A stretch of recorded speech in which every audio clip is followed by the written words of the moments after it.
If you love America, you're among friends here.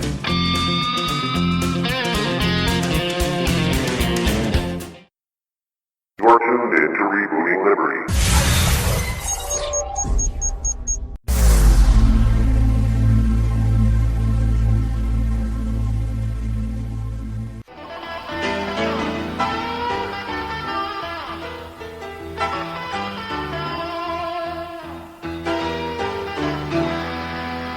Have you ever wanted to have your own radio show? Rebooting Liberty Radio Network currently has openings for live programs. For a very small fee, we will create a show intro, bumper music, and provide technical production for your hour-long show. Email producer@rebootingliberty.com for details. You can find us at live.rebootingliberty.com.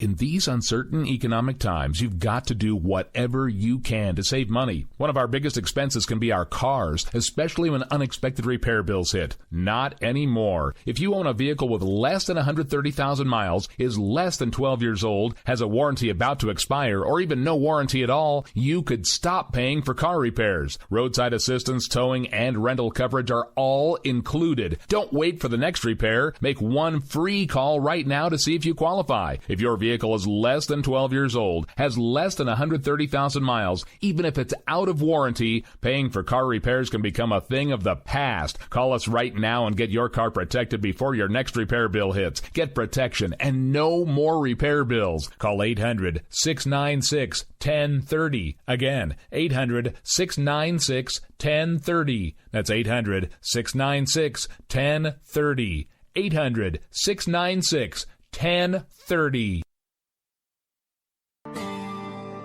Wake up, America. I think I got something to say to you.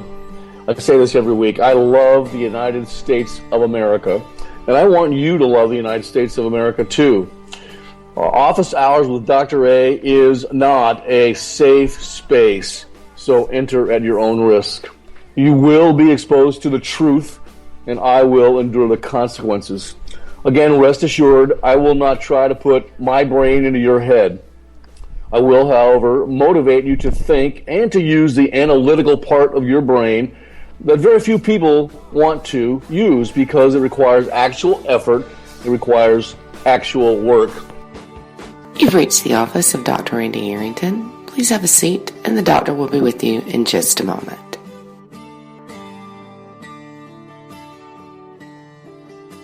Good afternoon, this is Dr. Randy Arrington, and you are now in Office Hours with Dr. A, and it is not a safe space. You will be exposed to the truth, and on the line with me, as always, is Lou Esposito. She is my producer, my sidekick, and of course, as you know, I've given her the honorary tactical call sign of Wench because she doesn't take crap from anybody. Are you there, Lou? 4. Yeah, I'm always here. And happy to be. Well, I'm glad to have you here. Well, you know, this Sunday afternoon, we've got a couple of things that we're going to share with the listeners out there, kind of exciting for us and hopefully for them as well. And we'll do that when you think it's appropriate. But what we're going to do is we're going to finish up the series that we've been doing called Presidential Paradoxes, Paradox of the American Presidency. Hopefully it'll educate some people on what it is that we expect from a president, how to judge a president, and maybe even to take a look at these people running for the ticket on both sides of the aisle there, the Democrats and Republicans for this campaign during the primary season. But we can start with paradox number 8. If you're ready to go, Lou, we can get going. Yeah, let's get back to 8 that you started on, and we promised to finish this week. Did I promise that? Yeah, I tell you what, before the show, I was listening at K98 Talk to JD and Stacy during their show, and I tell you what, it's really fun to be in the romper room with those people that listen to them every week. And JD did a magnificent job. I just think Stacy needs to pick it up a little bit, but that's just me. Maybe I'm wrong. Stacy's the smart one. JD's the funny one. Stacy's the smart one. Well, they were very kind. They were very kind to you and me. They gave us some plugs there during their segments, so I appreciate that. Yeah. But let's talk about the paradox of the American presidency. And here's paradox number 8. What it takes to become president may not be what it takes to actually govern the nation effectively once you make it to 1600 Pennsylvania Avenue. To win the presidential election, Lou, it takes ambition. It takes gobs of money. It takes years of hard work. It takes masterful public relations strategies. And it also takes some luck. To win the presidency, it requires the formation of an election coalition. And sometimes these coalitions come together. You know, politics, Lou, makes for strange bedfellows. I think Stacey Lennox would probably back me up on this. Right now, with Mr. Trump pretty much solidly in the lead, and you notice Mr. Cruz is now in the second position. He's overtaken Mr. Carson in the polls, both nationally and in New Hampshire, the side of the first real contest, I guess, primary. We have Iowa as a contest as well, but that's a caucus. But strange bedfellows. The coalition for Mr. Trump right now, if you'll ask Stacey Lennox, is a bunch of leftists and Clintonians who think that they're just backing him to siphon away votes from the real conservatives Certainly in the campaign. Way. It certainly seems. It certainly seems that way, doesn't it? I mean, you know. Well, I don't know. I haven't made up my mind yet. I'm looking real hard at Mr. Trump and Mr. Carson as well as Ted Cruz. I like a lot of things they say. I like a lot of things that have come from. I'm not so much Mr. Kasich or not Jeb Bush for sure. I think Rubio is a slick punk in a three-piece suit. I don't like him at all. But I'm looking real hard at those people. I do like some things I hear out of Carly Fiorina. But we have to continue to vet them for sure. Yeah. Before we make our final choice there. Yeah. So I think Carly's the dark horse. Well, it does. You have strange bedfellows that get into bed with one another. I mean, Wall Street's in bed with Hillary Clinton and Barack Obama. Who would have thought that? Do you read that? Yeah. They're in bed with those two. Well, don't speak for yourself there. Well, Yeah, I just you said we, right? Say it again? You said we're in bed with them, right? I said speak. No. Well, I meant we meaning the true conservative Americans that are patriots. We've got people in Wall Street that are pretty much playing footsie with Mr. Obama and Hillary Clinton, all because of this trumped up, there's a good word, false set of assurances that we have for Wall Street and for the Dow Jones and that sort of stuff, and for the money in this country, which we haven't had a raise in our interest rates, I think, since Mr. Obama took over. It's all fake, Lou. Yeah. It's a big bubble that will come tumbling down, worse than the bubble that Mr. Clinton created by giving loans to people that couldn't afford them. Like you said, strange bedfellows. Strange bedfellows. So you know what? To govern in a democracy, by the way, we don't have a real democracy like the Athenians taught us, Aristotle and Plato. What we have is a constitutional republic based on democratic principles. But to govern in that type of a system requires much more than just the electoral coalition and the money and the hard work and the luck, ambition, and great public relations strategies. It requires the formation of a governing coalition and the ability to bargain and compromise. You know what, Lou? The formal powers of the presidency amount to little more than a clerkship. This comes to us from Dr. Richard Neustadt, who wrote the seminal work in presidential analysis from a power perspective. He wrote Presidential Power and the Modern Presidents. He said the formal powers of the president amount to nothing more than a clerkship. presidential power is the power to persuade. We mentioned this a little bit last week.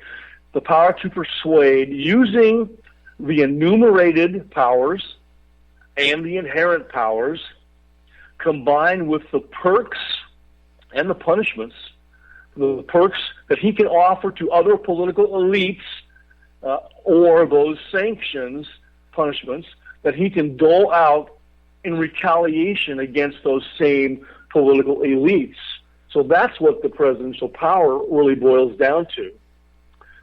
Although important in our political process, and you know this, television sort of has mixed and confusing effects for the presidency.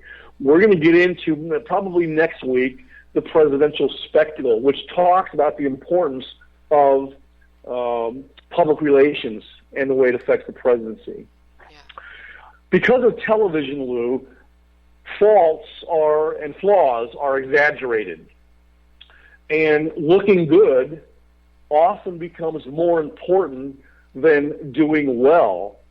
We have the age-old analysis there and mantra, look good or die trying.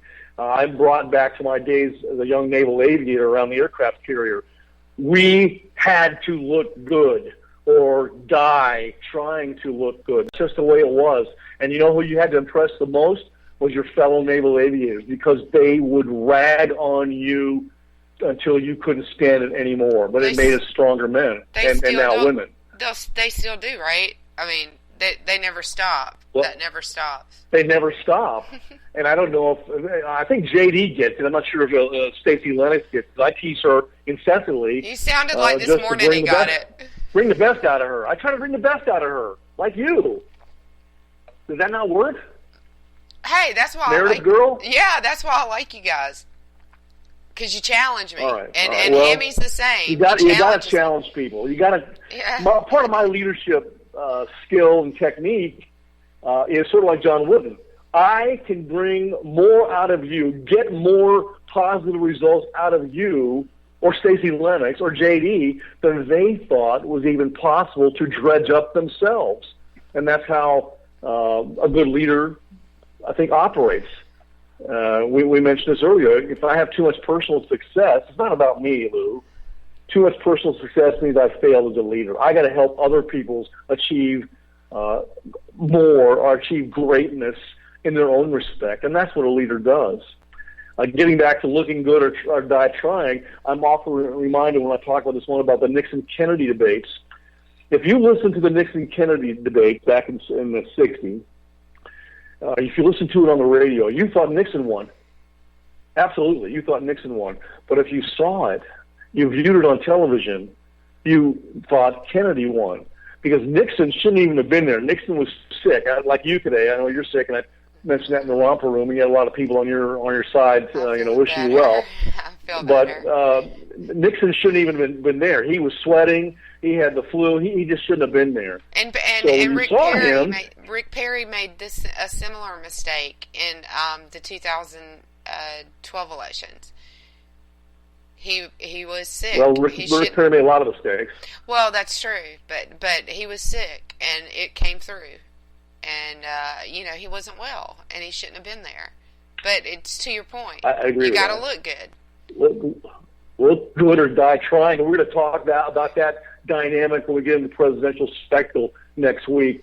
Look good or die trying, and how all the president's men and women. When I say men, people, I mean human, okay? Right. All the president's men are trying to make him look good, and the way they go about doing that in an attempt to make him look good, almost to fool the public. We'll talk about that when we get to presidential spectacle. I got a clip of somebody that likes to make themselves look good. Do you want to hear it real quick? Yeah. Okay, I'm gonna play a clip of somebody who's always reminding us of how good he looks. I will be the greatest jobs president that God ever created. I tell you that. I'm really rich. I'll show you that in a second. I have a total net worth, and now with the increase, it'll be well over $10 billion. But here, a total net worth of $8 billion. Net worth, not assets, not liability, a net worth. Part of the beauty of me is that I'm very rich. Free trade can be wonderful if you have smart people. But we have people that are stupid. If you really love this country, you have a very, very hard time convincing people that what you're doing is right and that you're really smart. And like a lot of us are really smart. I'm really smart. Went to the Wharton School of Finance. Even then, a long time ago, like the hardest or one of the hardest schools to get into. Did well at the school. Came out, made a fortune, wrote a book called The Art of the Deal. Did everybody read The Art of the Deal? We need a leader that wrote The Art of the Deal. President. That goes on for 5 minutes. That's just a minute of it. But I think, okay, so he's ahead in the polls. He's constantly making himself look good. I think he's proving your point, Dr. A. Well, you know what? Just listening to that, it doesn't send a thrill up my leg, like the knucklehead on NBC. But listening to that, it does make me understand why Miss Stacey loves him so much. Now I get it. Kill you. Yeah. I understand it. Yeah. I get why a lot of frustrated people are on his side. But we're not stupid, and you just said it. We also realize that there's a lot of people trying to skim him off the top and make him the nominee because they think that the Democrat nominee can beat them. I think they're mistaken, but I don't. Here's what I would teach that Cornell chick, Miss Stacey, about politics. In case she doesn't know this already, Machiavelli wrote The Prince. Mm-hmm. Machiavelli advised all politicians to be liars and cheats in order to protect and to expand their political power. So I said this last week. When a politician is not kissing your baby, he or she is stealing your baby's lollipop. And that's the way politicians are. That's a great way to put it. Well, you know what? To become chief executive of this country, to become president, it takes a determined person, a master fundraiser, not necessarily a Wharton School of Business graduate, but a master fundraiser, a person who is a dynamic, charming, and a great personality on television and somewhat hazy on the issues. That probably, describes Mr. Trump to a T right there. Yes, it does. And he, the joke is, those of us who question his greatness when it comes to politics, not business, is that his standard answer is, well, yeah, I'll tell you later. Yeah, we're gonna do great things. We're gonna do great. Well, if you could be specific about those great things, that would be awesome. Here's the problem for anybody that is going to, walk into 1600 Pennsylvania Avenue. Once you're president, you have to be a well-rounded, careful, and reasoning person, clear and specific in your communications to all of your constituencies, there's 8 constituencies that the president has. I'll talk about that when we get to the presidential spectacle. But you have to do that, and you should not be excessively ambitious.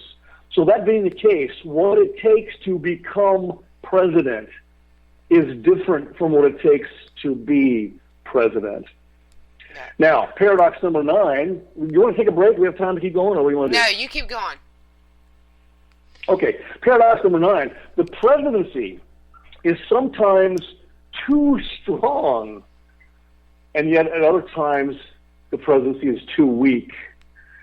Presidents are granted by the Constitution wide latitude, and by us, by the way, by the people as well, and in Congress, but their underlying authority comes from the Constitution. They're granted wide latitude in dealing with foreign events, of events that occur abroad. At times, presidents can act unilaterally without the express consent of Congress, and this can be a good thing or a bad thing. In the case of Mr. Lincoln, it turned out to be a good thing. I'm thinking there were several people in the South that thought his unilateral actions were not a good thing. One of them jumped off a stage in Ford's Theater and shot him in the head. Mr. Obama acts unilaterally. I think there's people out there in the populace, in the electorate, that loves that, think he walks on water.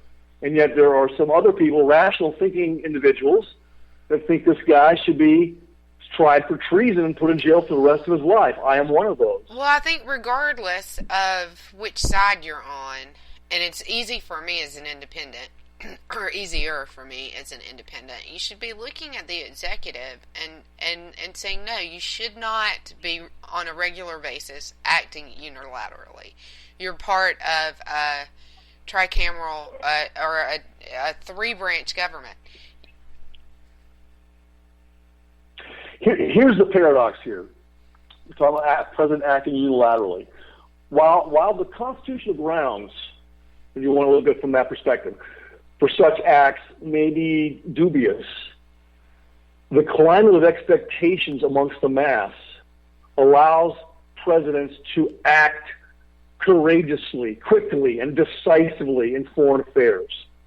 This being the case, in many instances where this occurs, the public begins to think that the president can do the exact same thing at home. But this is not the case, Lou. Right, exactly.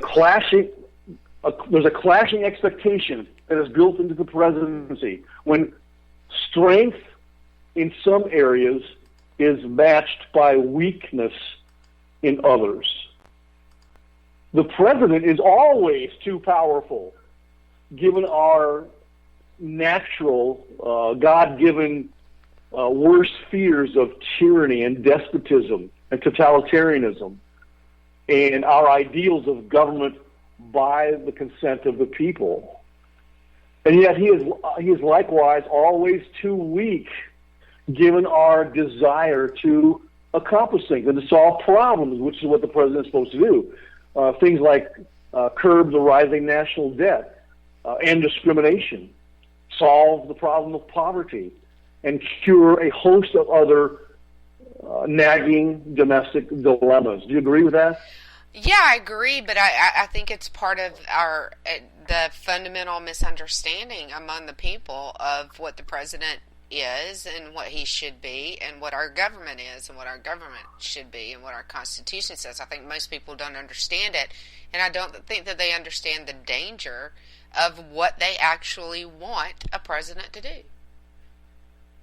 You know, I'm reminded of that woman that she was played endlessly on Fox,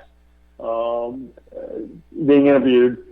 She was ecstatic, saying that I won't have to worry about putting gas into my car. I won't have to worry about paying my mortgage. I helped Mr. Obama. Mr. Obama is going to help me. And there are people out there, Lou, that think that, one, the president can do anything. And that is just not the case. I think, from the mega-liberal perspective of the cultural Marxists out there, Mr. Obama has been highly successful at doing what he said he was going to do and what the cultural Marxists want him to do. When viewed from a different perspective of the true American conservative patriots out there that revere our Constitution and the traditional values and principles of the United States of America, this guy, one, is either totally incompetent and inept, or, from the better perspective, better analysis comes from Dr. A, he is a traitor. He's engaging in heinous treason every single day he's in office, and you know what?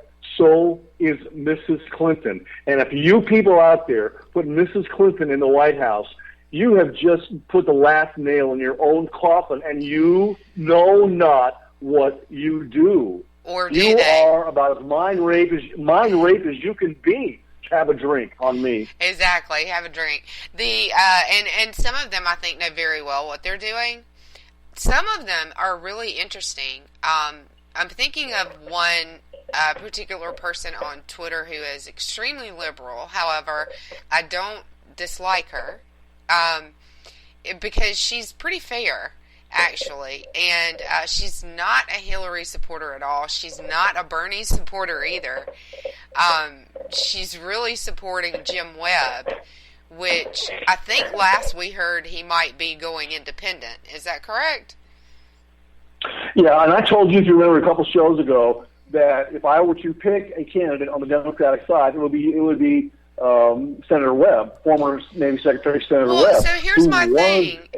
If he's going to go independent and there's a large contingency, and if she's any indicator, there is at least a significant contingency that really supports them, he could skim. I hope he goes independent. I'm just going to put it that way. I hope he runs as an independent. I think what he'll do, you're going to realize independents are not really independent, Lou. Independents lean strongly towards one party or the other. They always do. I don't care what you say. They lean left or they lean right. I just want him to siphon. Yeah. You can count on an independent who leans right to be a strong supporter of the GOP. You can count on an independent who leans left to be a strong supporter of the Democratic Party. I would just like to see him siphon some votes from the Democrat side in a general election. Well, I think if he goes independent, he will siphon votes away from Mrs. Clinton. And to me, that would be a good thing. I think on the whole, we're all flawed men and women, but on the whole, I think James Webb is mostly an honorable man. Did a good job as Secretary of the Navy. He self-identified as a Democrat, so he could go into Virginia and beat George Allen's son, who was a Republican, and that happens a lot in politics. You self-identify to a political party based on where you think you can win. Right. If I was to run reasons. in Georgia here against Lynn Westmoreland, the only way I could beat him would be to probably self-identify as a moderate Democrat. Or if I ran against that knucklehead Hank Johnson, a couple districts up from me, a lot of people asked me to do that. I'd have to identify maybe as a centrist Democrat to beat him. Nobody's going to believe that. So forget. I mean, you might as well forget it because nobody's ever going to believe that. It's too late. You're on the radio. You're forever. Yeah, you're forever labeled. You think I couldn't fool some people? No, right. I can't. I don't. I couldn't do that. No, you're not fooling anybody. All right. Well, you want to take a break, or we got one more paradox before we can finish up? All right. So let's take a break really quick, and I've got another clip for the second half of the show too. So we're gonna. Oh, I like that. I like the clips. I know. Is it a Reagan? Is it a Reagan clip? Well, what do you think? Have I played a Reagan clip this show yet? No, I either need a Reagan clip or a Dr. A clip, or please don't play any Hillary Clinton clips.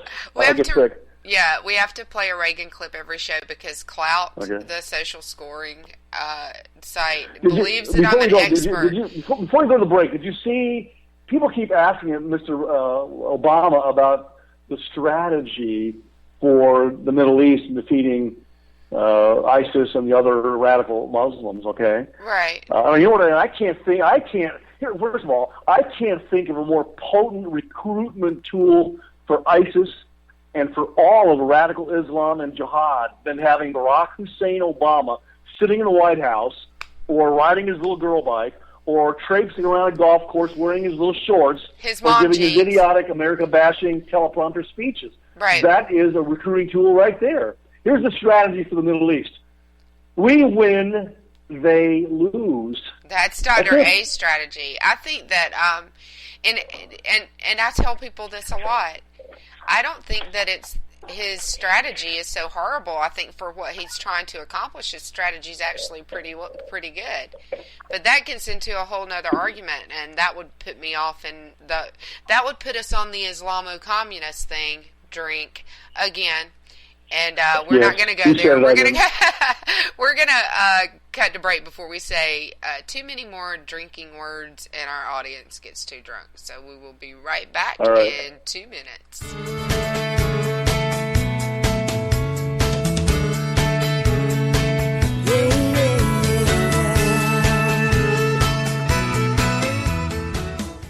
K98Talk.com, a leader in internet radio. So grab your seatbelts and take the ride of your life on K98Talk.com.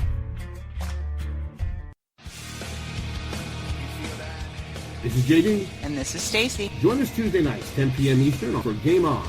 Remember, lock up the children and the old folks. Game On, the home of liberservative conservative. Where no one is safe, and no one is spared, not even the hosts. Oh, that was supposed to be a spin cycle. I'm sorry. Yeah, that's okay. We love you anyway. Right round, baby. Self-monitoring right Ebola round. radio strikes again. Anyway. Anybody see the host monkey? Where's the host monkey? Where's the host monkey? For God's sake, I need an antidote. Just do your rant. Let's pop out of the segment. Has to do with Find us on Twitter at JD and Stacy. You're listening to K98Talk.com.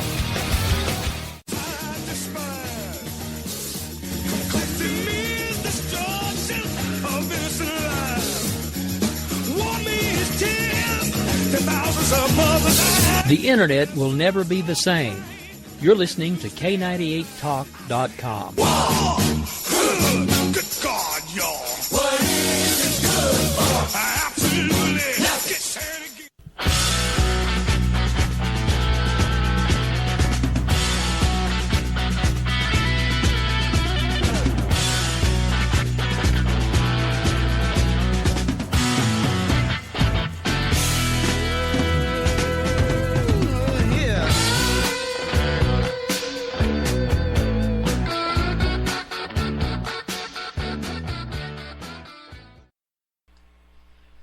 And we're back. And yes, that was War for You once again, Dr. A. Edwin Starr, War, really pumps me up. The only other song I like better than that would be the Rolling Stones, Gimme Shelter. Yeah, Really? Those are great songs. They pump me up. You know what? Here's paradox number 10. Presidents affirm the existing order in the United States of America and major traditions of our society. Yet, they often must also create a new order and boldly depart from the norm. Those are called transformational presidents. You remember what President-elect Obama said 2 days before he took office? 2 or 3 days. He said, we are 2 or 3 days from fundamentally transforming the United States of America. That's what he wants to do and has been doing it for 7 years, boldly departing from the norm. Every now and then you'll hear him affirm some of our supposed major traditions of our existing order. But when it comes out of his mouth, I know he doesn't believe that. He's just mouthing the words. He is a pathological liar and a sociopath, just like Mrs. Clinton. You cannot believe anything the guy says. And yet, even Satan himself will mix the truth in with all of his lies and fraudulent deceptions. So you got to be careful when this guy talks. I wrote an article several months ago. It was published calling Barack Obama the rattlesnake. Beware the rattlesnake, Barack Obama. It was after the 2014 elections when they pretty much had him in a corner. What does a cornered rattlesnake do? They come out biting. Yes. And that's exactly what happened just 2 weeks later. I hate being right all the time. No, you don't. You know what? Presidents presidents are order. Oh, by the way, your friend JD pretty much accused me of being a womanizer. I'm talking about well, whatever. I love it. He said you were wonderful. He said you were quite the ladies' man. That's a completely different thing. Okay. Because every now and then will pay attention to Miss Stacy, who's a married woman. No, I think it's probably I think it's probably your call sign. Teen Angel? So, yeah, exactly. So I was gonna let you say your call sign on air, Teen Angel. With the call sign Teen Angel. I am a Teen Angel. Well, evidently Teen Angel, can you hear me? Teen Angel, yeah. Well, evidently the rest of the strike team thought that you were, the guys you were training with thought you were, because that was the call sign that they gave you, and I know you don't get to pick your own. I didn't get to pick mine that you gave me. You picked it for me. Your tactical call sign, honorary tactical call sign, is just perfect. And we need to somehow put that picture of that wench up there when you announce our new plans that you're going to do here in the last segment. But okay, I'll start using it in the show promo. Am I teasing? I'm teasing, yeah. Yeah. Presidents are order affirming, and here's the paradox, simultaneously order creating. They celebrate traditional American values, and yet an effective chief executive often has to create new, bold traditions. Sometimes the dogmas of the past become irrelevant to new challenges that we face as a people, as a nation. Thus, presidents serve as the primary agents of modernization and change in the U.S.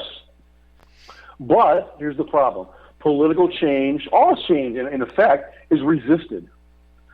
Fear of change proves to be a pretty formidable obstacle.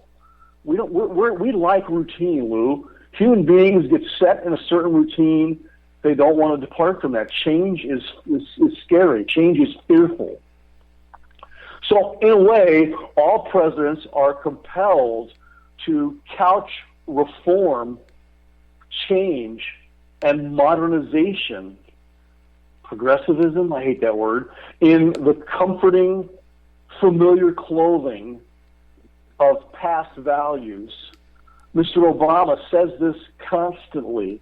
That's not who we are as Americans. He does say that a lot. My analysis there is, what the heck does he know about who we are as Americans? The man is not an American, in my humble opinion. I don't care where he was born. You look at his rhetoric, his actions, the man is disgusted by traditional American values. The man hates America and Americans. He uses them for his Islamo-communist goals. Well, and there are people that sign on willingly because they're mind-raped morons. Absolutely. What people don't realize that didn't have the same academic discipline that you and I had, and maybe no one has ever told them. Being American it's not about where you were born. It's a mindset, and it always has been. And this is coming from the girl whose family. I have one family who's been here less than 400 years, and they've been here 350. One line of my family. And I will look any immigrant straight in the eye and say, if you came here with the right attitude, if you came here to be an American, you are an American. I don't care where you were born. I will embrace any immigrant that way. I'll embrace any citizen that way. But at the same time, if you don't have the right mindset, because being American is about a mindset and not about where you were born, and you were born in this country, you're not an American because you don't have that American mindset. And no, you don't have to believe in a certain religion or even a certain economic model, but you do have to believe in people's freedoms and not in the shut-uppery that takes place now. Very astute comments. I agree with you 100%. American is a mindset. America is a paradigm, an attitude. It is the whole man concept. And ladies, I mean human. I'm not showing disrespect to you. Whole woman concept as well. That's exactly what it is. I have been around. There is no room in this country, people, for hyphenated Americans. You're not a black American, an African American. You're an American. You're not a Vietnamese American. You're an American. If you have the right set of attitudes and you are grounded in those values and principles.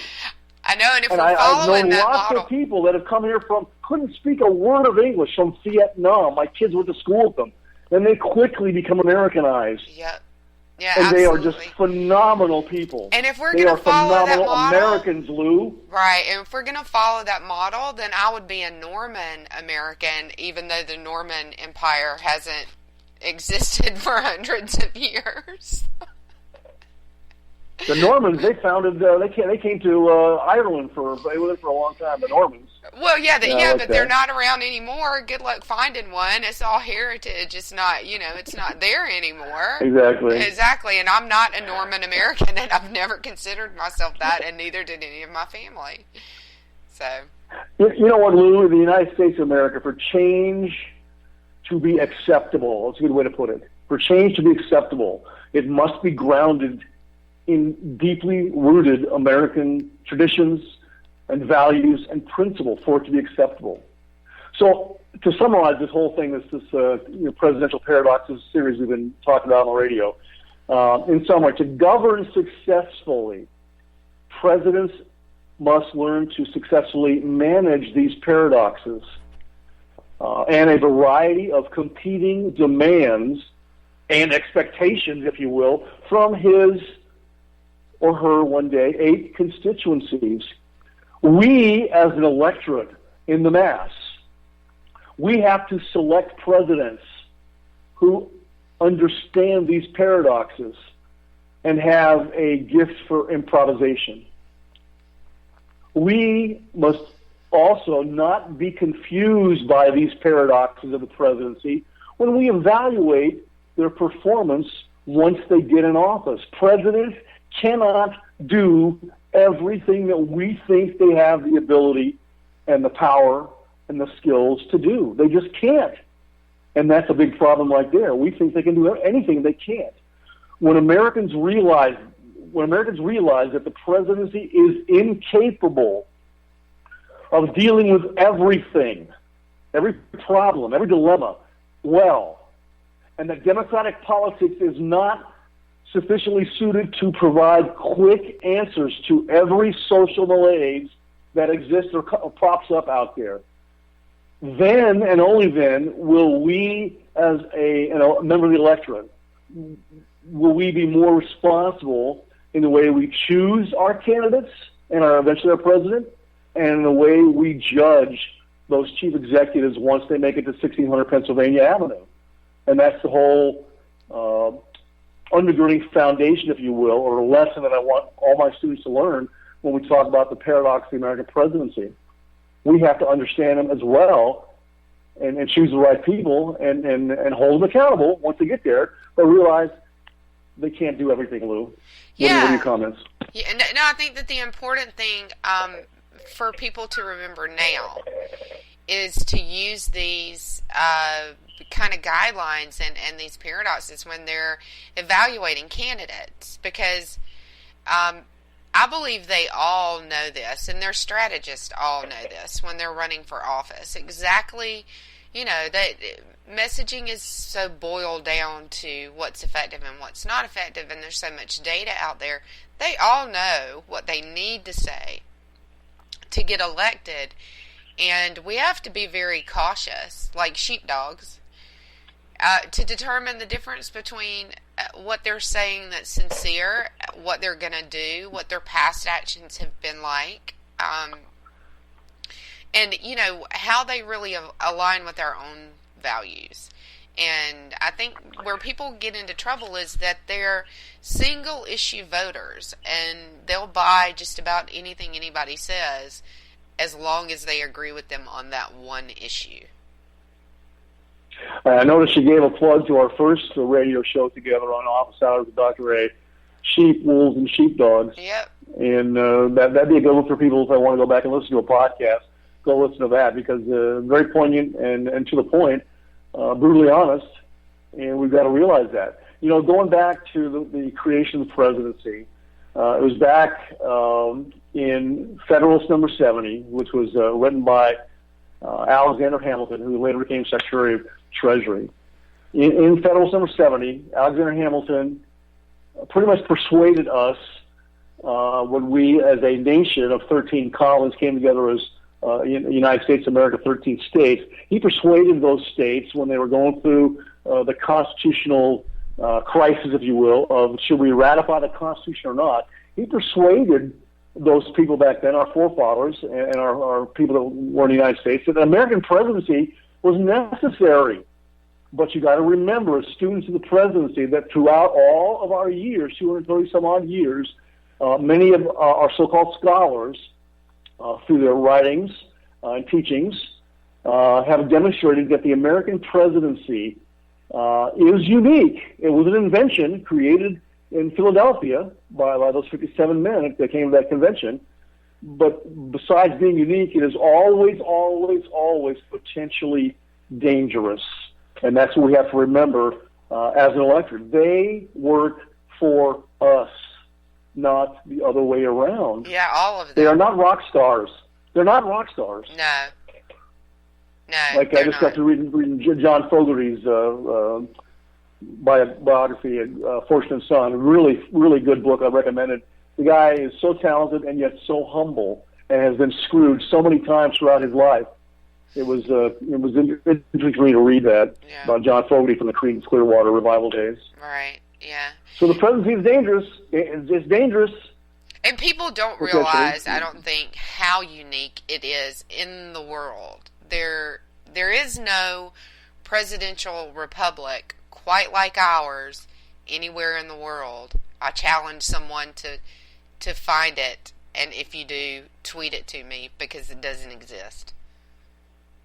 Well, there's no real theory on the presidency yet that you can call a theory. It's all just a bunch of theories out there. Yeah. But no, there's no real consensus. But I like teaching about the presidency because it is the focal point of our political system. It's not more than supposed to be that way. We'll discuss that when we get to presidential spectacle.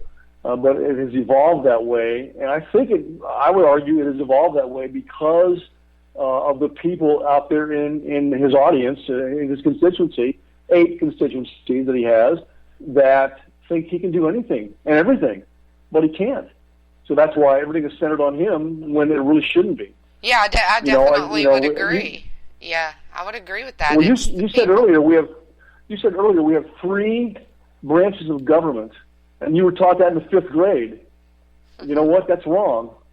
We have 5 branches of government, and maybe we'll get to that when you say the time is right, as my producer. But we don't have 3; we have 5.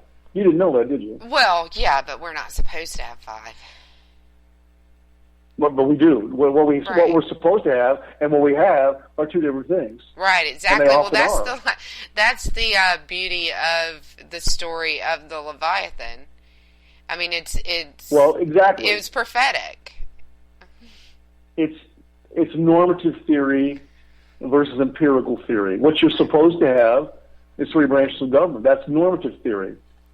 Empirical theory says no. We've got 5 branches of government. Right. Exactly. And I teach that to my university students all the time. I wrote an article about that if you want to look it up on the Nation Rising or whatever. It was published by Jared Day. Right, yeah. You did write an article on that. That was a while back. But, It's been forever. Time flies when you're having fun. Right, exactly. But it's, that was a good article. I would recommend it. But there should be 3 branches of government. At this point, however, it's really almost like, what are the other branches for? Other than the presidency and the bureaucracy, which is, I'm assuming, or if I remember correctly, is one of the branches, one of the 5. Yeah, did you read that? Yeah, I did. Yeah, I did. It's been a while. The media is 5. Yeah, exactly. Which is never that's just a whole other story. Maybe you and I should do a show on the media and the government, and because it shouldn't be quite so closely entwined as it is, but that's a whole nother topic. So, yeah, I mean, aren't they supposed to be the watchdog? Yeah, they are supposed to be the watchdog for the people. They are, but but they're not. No, and even as compliant as they are and as favorable towards certain types of governments and certain politicians as they are, it's still not enough for this administration. They've tried to control them even further, and in the process, I think, push them away. But at the same time, you still see nothing but support, and it's in a lot of ways, a lot of our media is just might as well be state-run media at this point. It's probably yeah. I'm getting to a point where I'm getting tired of listening to Bill O'Reilly. Some of the stuff that comes out of his kisser. I agree with most things he says, like all the other conservative pundits, if you will, on Fox News. Yeah. And yet when they're going in the direction I don't want to go to. When you and I interviewed Tamara Holder, who's a Fox News contributor, she's a notorious as a liberal and always fights with Sean Hannity and gets vitriol thrown her way from the I think she gets paid to fight with Hannity, though. I think that's part of where her paycheck comes from. Well, I probably would too, but I listened to her during that interview, and she rubbed off on me in a good way, and I hope we had some influence on her to make her, contemplate and think about things from a maybe a different perspective. She made way more sense than I expected her to, especially when it came to the presidency and the questions that we actually asked her. I thought that I agreed with her more than I expected to. I'll put it that way. So if you get her away from Hannity and let her just talk on her own, she makes more sense. I told her offline that in my producer's eyes, you are a suspect. You are a suspect, Cameron, in the Wench's eyes. You better bring your A game. She was nice. She did. Yeah, she was very nice, and you shouldn't scare people about me. I'm not that bad. But she was very nice, and she was very gracious, and she made more sense than I expected her to, outside of her role that she plays on Fox, which really told me something about, and I've worked with media for a long time. It told me a little bit more about, that political side of it and the pundit side of it, and why they have her own on, and it's like being in a courtroom, and I know that she's a lawyer, and they take an adversarial position, and that's kind of what they're doing, and I get that, but it does say a lot about what we're watching and what we're letting seep into our brain. So sometimes the media will set you up, Lou, like that. Yes. I was interviewed on that show out of Nashville, Conservative Law and Politics, which is going to air later today with Lee Dreyer, and he asked me about some of those things that was happening on the campuses. The past university professor. One of the things he asked me about was that swastika, supposedly made out of feces. I said it's all a lie. It's all trumped up. It's all a lie to whip people up into a frenzy, torque people up. It never happened. I'm going to tell you that right now. And a lot of stuff is a setup for weak-minded people to get pulled in to the safety of the anonymity in a group. And that might be things that they think that will never get found out. That might be a really great topic for an upcoming show in the near future, because there's more and more coming out every day over the past few days about these setups and how they're being planned and propagated, and some of the propaganda that is not true at all coming out of universities and Black Lives Matter and some of the kind of underhanded and untrue things that they're doing and propagating. And I think that might be something that we address on a future show, because it's getting pretty crazy. And, we're all about propaganda. On this show, we like to it happens all the time. I use the term mind rape, and I never did that to my students in the university setting, or you listening out there. I don't want to put my brain in your head. I want to make you think. That's the whole point, look at things from the proper perspective, and go out and find out on your own if Dr. A is a filthy liar or if he's telling you the truth. Don't take what I say for granted. Go out and find on your own if what I just told you was the truth. Right. And that's what I want from you. I do that with my students all the time. Abraham Lincoln, the fourth president of the United States. Wait a minute, Dr. A, he wasn't the fourth president of the United States. James Madison was. Oh, yeah. Thank you for challenging me. Don't believe everything I say. Find out if I'm telling the truth or not. I'm telling you right now, I'm going to tell you the truth, and then I'll drill the consequences. So we'll talk about that. There's lots of things that are happening. They're being trumped up and set up, and for to get a certain reaction out of people. It's propaganda time. It's election time. There's a lot of unrest in the world, and it's like a propaganda perfect storm going on out there. And it's really, really interesting. Did you want to talk to the listener? There's two listeners out there. That there's some news for office hours with Dr. A. I do, yeah. I'm going to give you an opportunity to wrap up the topic. Anything you want to say? Any final notes on the presidential paradox and the upcoming elections? Well, beyond the consensus amongst scholars that the presidency is, what I say, unique. We got to have one, and potentially dangerous. our American presidency is and will remain a challenging institution for us to fully understand. The difficulty stems from that unusual character of the institution that our founding fathers first created back in 1787. So from that perspective, the presidency is both unique and it is evolving. It defies simple explanations, and we have to understand, and we have to have the right education about it to give ourselves the right tools to judge these people that are running. Character is mega important. I don't want to be lied to, and then judge them and their performance in office based on a precise understanding of what it is they can and can't do. That's what I want my students to understand about the paradox of the American presidency. I think that was a great way to wrap it up. So let's plug what we're doing, what we've got coming up a little bit. Really exciting for us is that we're going to begin broadcasting on WNJC Tuesday, December 1st at 5 p.m. every Tuesday.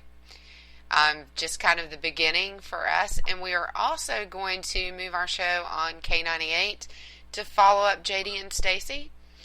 So get a good laugh, have a couple of drinks, and then we'll play our drinking game. If you're wondering about the words, well, maybe we'll start tweeting those out before every show. Or maybe we'll cover them at the first of the show. It's Islamo-communist. What are our other drinking words? Mind rape is a drinking word, and that's definitely two of them. I don't know if I even remember them all. We just add them as we go. That audience there, I've been interviewed several times on WNJC 1360 AM there in Philly. It's a huge listening audience, like the sixth largest audience in the United States. So we're honored to be on at that station during drive time, and hopefully we get a lot of people and listen to us so we can educate them. Yes. And the other thing, following JD and Miss Stacy, what a wonderful opportunity, because more than likely we'll be able to keep the people that listen to them, which is a big audience, and the ones that are in the romper room, cutting up and having fun in the romper room. Right. And we'll be able to keep them for that extra hour before the football Maybe they're starts, a fun group. They are a fun, very smart group, and we'd love for them to stick around and listen to us. The other thing is we won't be right in the middle of the football day. So that'll be a really great thing. I tried to give them that accolade from Dr. Ed that they were an intelligent bunch of people, and that they were wondering if I was teasing them or not. I said, no. I watched what you They're say. Smart. They how know you how frame smart your analysis. They're very intelligent. So I'm honored to be following JD and Stacy, and hopefully we can hook some of those guys into our show. We are really excited about the changes, and we're going to do it all the week of December 1st, so we have an opportunity to let our listening audience, which is not peanuts, and we thank everybody that listens to us on a regular basis and everybody that's been listening to us, and hope that we have the opportunity to pull in even more listeners with the move on K98, and we're very excited about WNJC. We couldn't be more excited about that.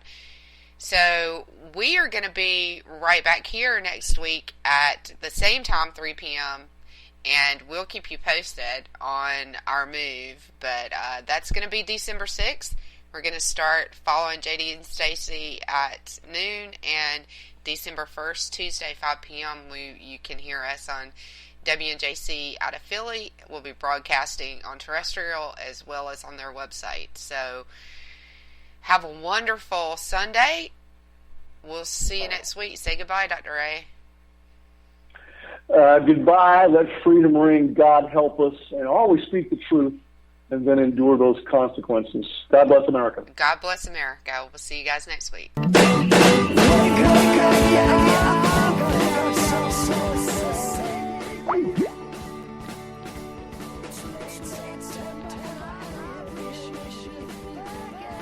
When our water heater broke down last month, it was a nightmare. It took 5 hours for the plumber to show up, and he charged us a couple of $100 just to come out. And then it cost another $1,800 to put in the new water heater. By the time it was all said and done, I felt like I'd been taken. But what else could I do? The smartest thing you can do is get a home warranty from American Residential Warranty. Their home warranties pay to repair or replace all your major appliances when they break, and they will break, and at the worst possible time. Call American Residential Warranty right now for free information on home warranties starting at just pennies a day. Don't wait for your refrigerator to stop running or your ceiling fans to stop turning. Call American Residential Warranty right now. Ask how you can save up to 50% on washer and dryer coverage. Just call 1-800-513-6154. That's 1-800-513-6154. Again, 1-800-513-6154. Call now.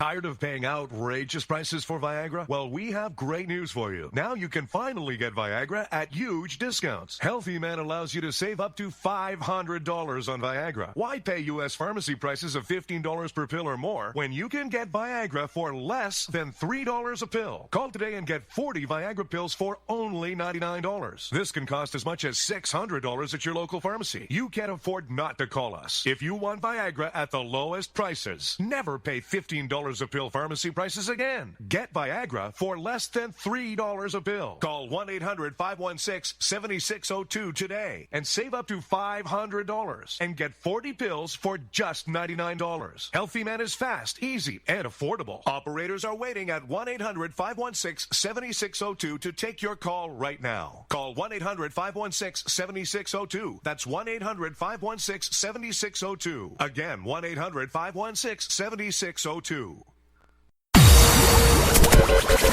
You're listening to Rebooting Liberty Radio Network. Compelling and entertaining talk. Don't touch that dial.